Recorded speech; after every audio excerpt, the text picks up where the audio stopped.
బట్టతలతో వరి అవుతున్నారా? Don't worry. Keha skin and hair clinic లో మోస్ట్ అడ్వాన్స్డ్ FUE టెక్నాలజీతో మీ బట్టతలకి శాశ్వత పరిష్కారం.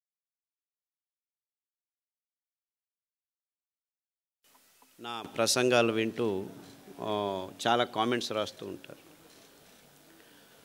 ఒకచోట ఒక అబ్బాయి నాకు జస్ట్ 23-year-old అబ్బాయి ఒక చిన్న క్లిప్ పెట్టాడు నా నెంబర్కి. బెంగళూరులో 23-year-old బాయ్స్ 2.5 లక్షల రూపాయలు అదేదో మోటార్ సైకిల్ కొనుక్కున్నారట. బుర్రని తిరుగుతున్నారు. సార్ చెప్పినట్టు హెల్మెట్ పెట్టుకోకుండా యాక్సిడెంట్ పాలయ్యారు. ఇద్దరికి తల క్రియేట్ అయింది. స్పాట్, చనిపోలేదు, హాస్పిటల్లో కోమాలో ఉన్నారు. ఆ హాస్పిటల్లో ఇలా యాక్సిడెంట్ అయ్యి కోమాకు వెళ్ళిన వాళ్ళు ఇప్పటికి 1000 మంది అడ్మిట్ అయితే ఒక్కరూ బయటికి రాలేదు. అందరూ పైకి వెళ్ళిపోయారు. 3 రోజులు 4 రోజులు 5 రోజులు ఐసీలో ఉన్న తర్వాత. సో ఆ డాక్టర్లు అందరూ అక్కడికి వెళ్ళిపోయారు, ఇంకేమీ లేదు, అందరూ పిలుచుకోండి అని చెప్పి వాళ్ళ ఇంట్లో అందరికీ చెప్పేశారు. 3 రోజుల తర్వాత ఒక అబ్బాయి చనిపోయాడు. ఇంకా 3 రోజుల తర్వాత ఇంకో అబ్బాయి ఇంకా చనిపోలేదని డాక్టర్లు అందరూ వెయిట్ చేస్తుంటే 6వ రోజు రాత్రి ఠక్కని లేచి కూర్చున్నాడు. ఇంకా 6 వారాల్లో బాగా అయిపోయాడు, నడుస్తున్నాడు. సో ఈ డాక్టర్లందరికీ అనుమానం వచ్చింది, ఏం జరిగింది, ఇంతమంది చనిపోయారు సార్ మీకు చెప్తారు. ఆయన చెప్పాడు కదా, ఆరోగ్యం ఉన్నా యాక్సిడెంట్లో చనిపోతారు మీరు, జాగ్రత్త అని. ఇది జరిగిన విషయం. ఎలా బయటపడ్డాడు వీడు, 1000 మంది చనిపోయారు, ఇంత కోమాలో ఉన్నవాడు మళ్ళీ వెనక్కి వచ్చాడని వాళ్ళు అదే పనిగా పని కట్టుకొని ఎంక్వైరీ చేశారు. వాళ్ళ ఇంటికి వెళ్ళారు. వాళ్ళ అమ్మ నాన్నని అడిగితే, మా అబ్బాయి యూట్యూబ్లో డాక్టర్ ఖాదర్ ప్రసంగాలు విని గత 2 సంవత్సరాలుగా సిరిధాన్యాలను మాత్రమే భోంచేస్తున్నాడు.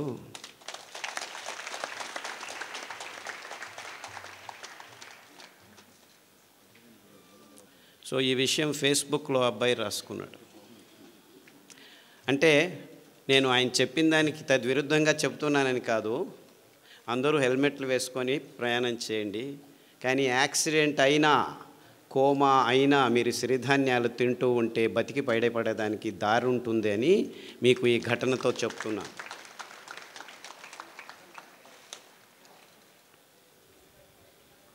నేను గుంటకల్లోనే చదివాను.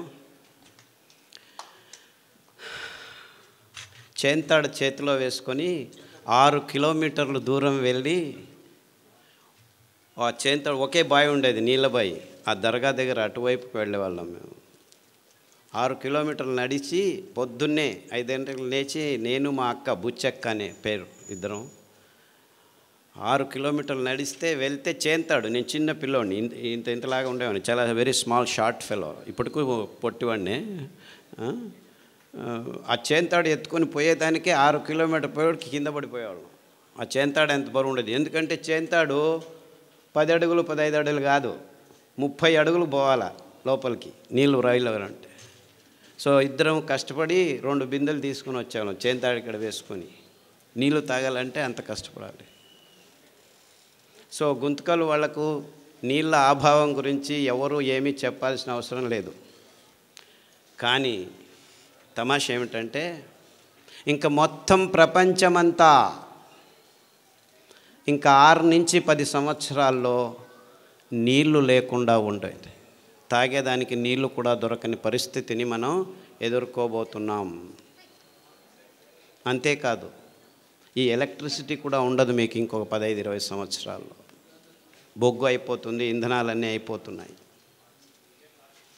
నీళ్లు లేకుండా ఉంటాయి.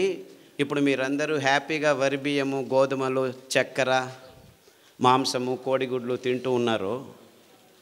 ఇది తింటూ మీకు ఆరోగ్యం వచ్చింది అనుకున్నాం, అందరూ బాగానే ఉన్నారు అనుకుందాం, రోగాలు లేవు అనుకుందాం, ఎవరికి బీపీ లేదు, ఎవరికి డయాబెటీస్ లేదు, ఎవరికి క్యాన్సర్ లేదు, ఎవరికి HIV లేదు, ఏమీ లేదు, అందరం బాగున్నాం.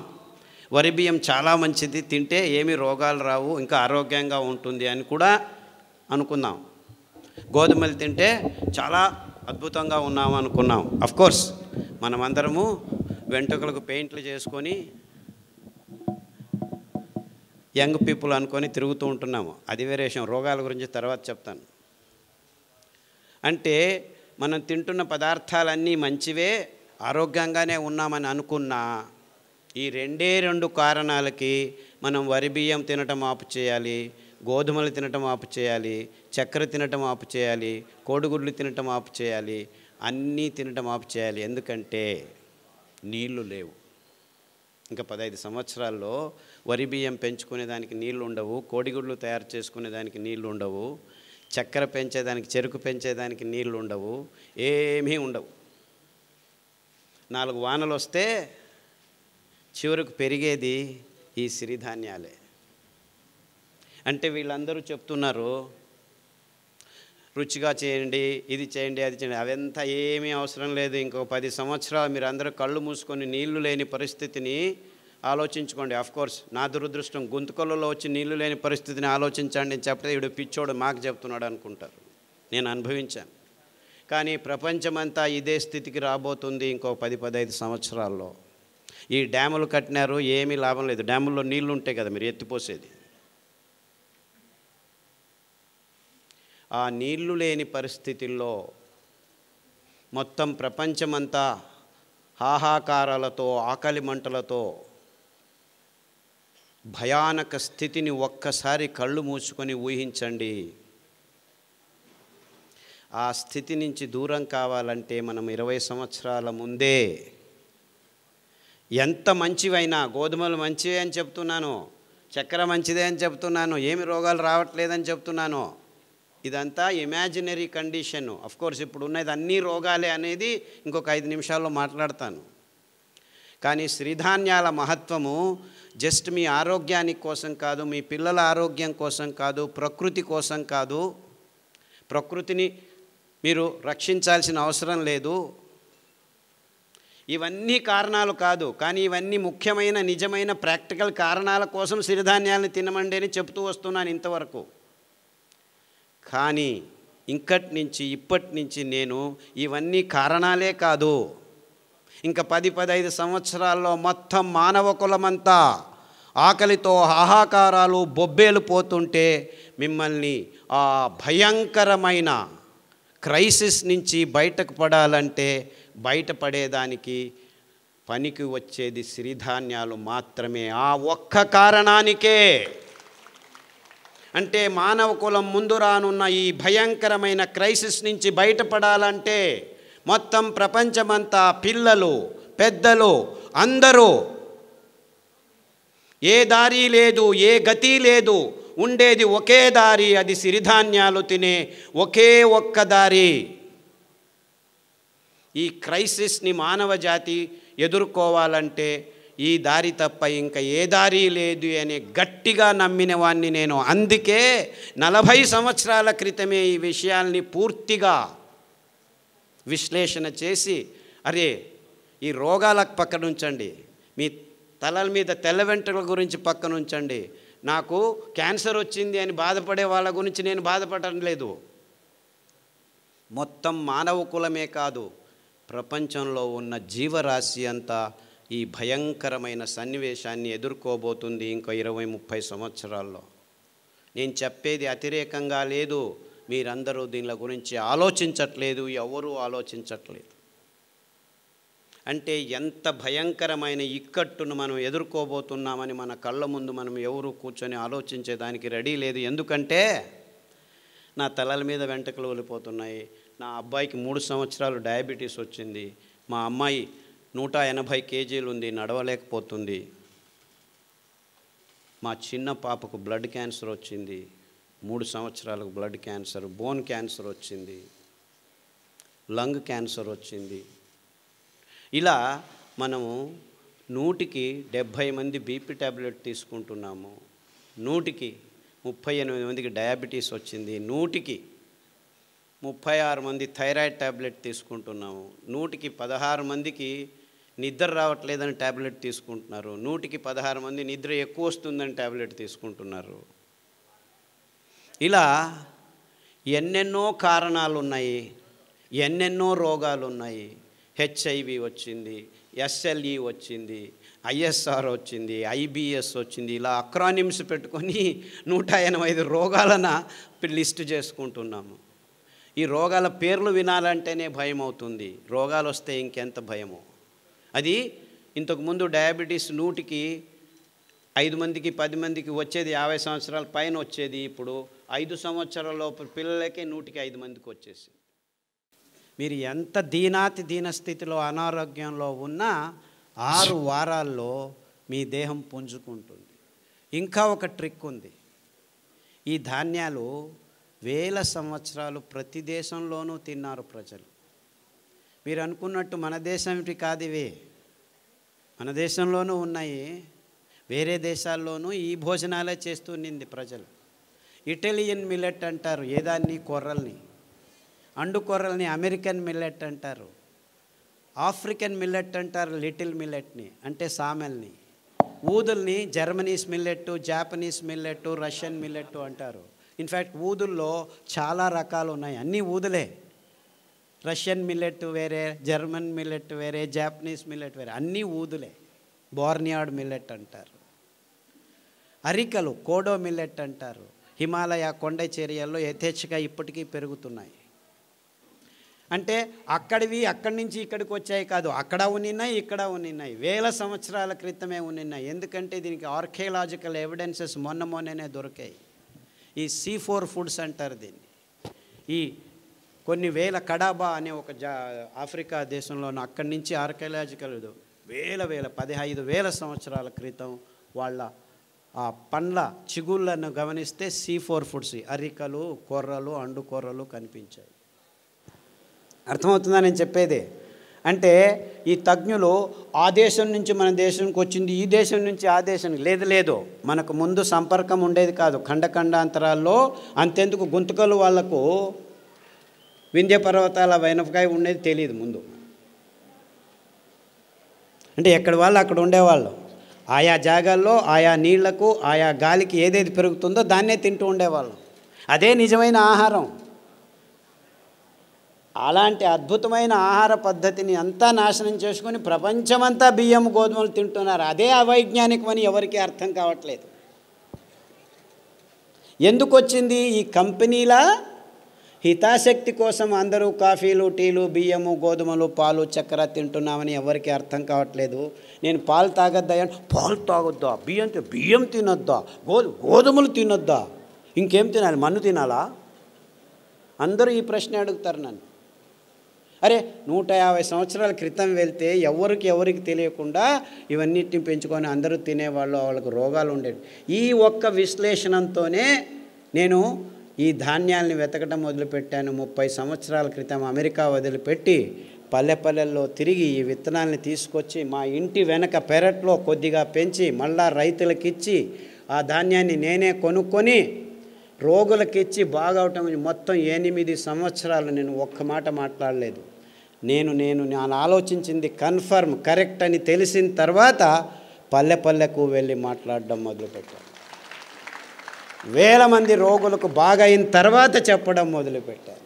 SLE, HIV, ఇప్పటికి ఎంతమంది HIV పేషెంట్లు. నేను మొన్న ఇక్కడి నుంచి బెంగళూరు నుంచి హిందూపూర్కి వస్తుంటే 4 పేషెంట్లు ఫోన్ చేశారు.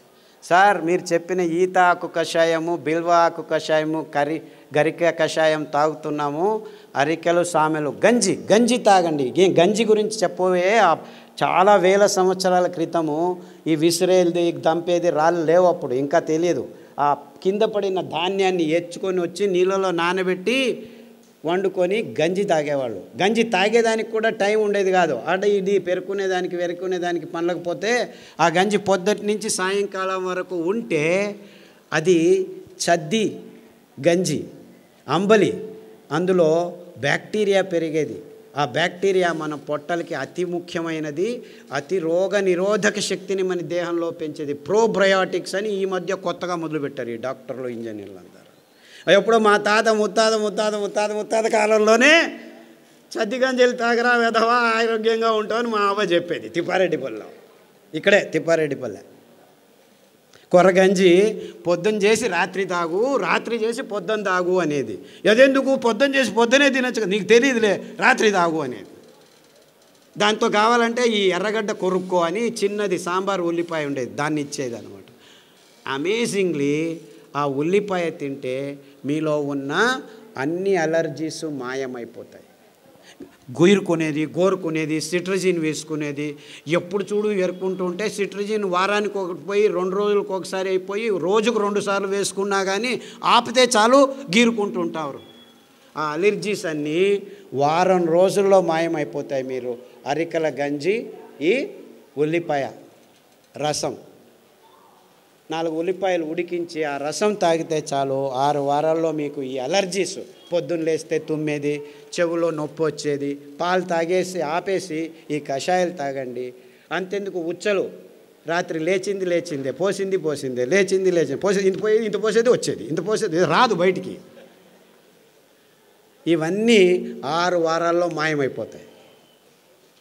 6 వారాలు, ఎక్కువ అవసరం లేదు, 6 వీక్స్. అని డాక్టర్ల దగ్గర పోతే ప్రోస్టేట్ ఊతో వచ్చింది నాయన, తీసేస్తాం రా అంటాడు.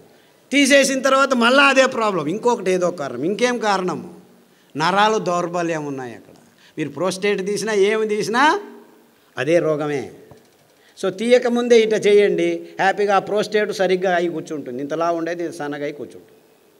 6 వీక్స్. ఇలా చాలా రోగాలకి ప్రతిదినం సతమవుతున్నారు. నేను చెప్పేది క్యాన్సర్, హెచ్ఐవి గురించి ఆలోచించద్దండి. చాలామందికి ఇంకా రోగాలు రాలేదు, 120 మందికే వచ్చింది. ఇంకో 300 రోజుల్లో చాలామందికి వస్తాయి. కానీ వేరే వాళ్ళకు మైగ్రేన్ అండి, తలనొప్పి, ఇటువైపు వస్తుంది, వాంతికి వస్తుంది, మళ్ళా వస్తుంది.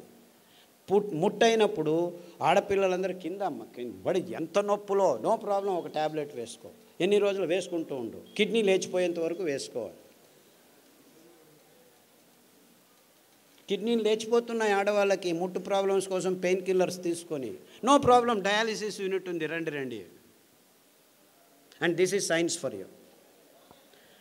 ఈ డాక్టర్ల దగ్గర చుట్టూ తిరుగుతుంటే మీకు ఏం దొరుకుతాయి? ట్యాబ్లెట్లు, ఆపరేషన్లు, అంతకంటే ఎక్కువ ఏం దొరకదు. ఆరోగ్యం దొరకదు, ఆరోగ్యం ఆసుపత్రుల్లో లేదు.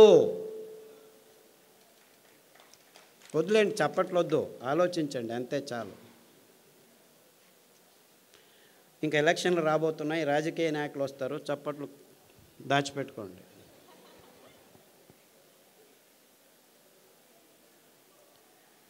ఎక్కడుంది ఆరోగ్యం?